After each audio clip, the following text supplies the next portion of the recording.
So I also forgot to mention that you can customize the file path.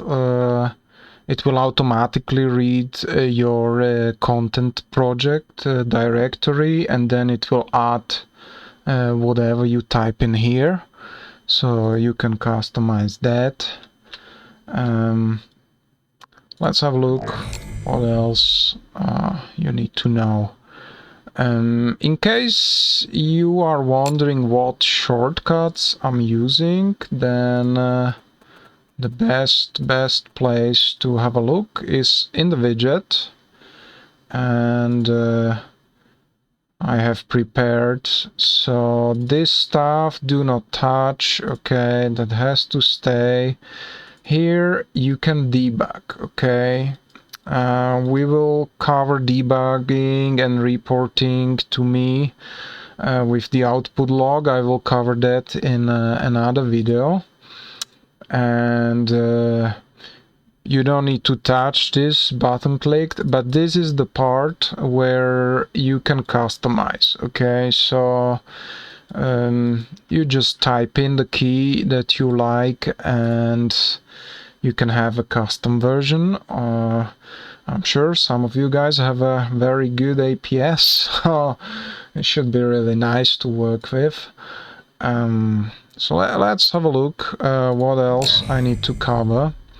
So we have the reset buttons and reset all. That's also, I believe, self-explanatory. So for example, if you rotate and I don't know, you change all of them, you can reset all.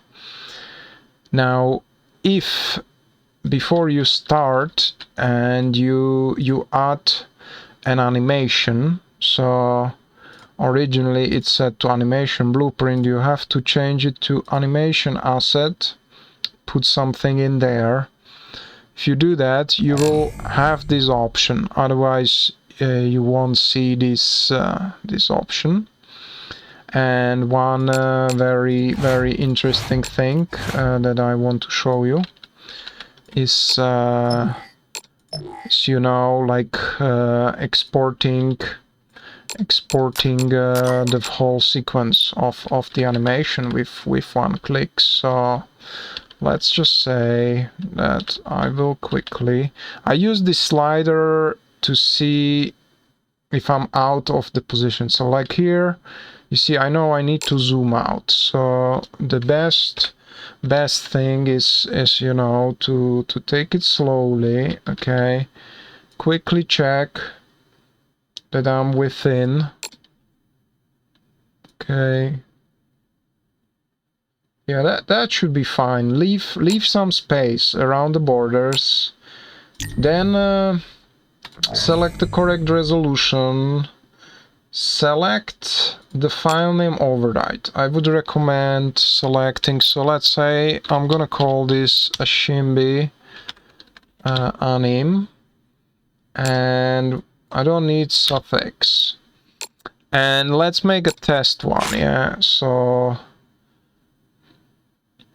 you see, it doesn't matter that you have to slide to the first frame, it will do it automatically. And I will show you there are delays that you can control in the code, but I put it on kind of 0.1 delays there. So now when you import, we should have it all here. Again, I don't know why it's showing this funny background color. But what we can do, select all these assets and right click and asset actions, bulk edit via property matrix, and we will set compression to user interface and level of detail to UI. So takes a bit of time, but once that's done, you can save it all.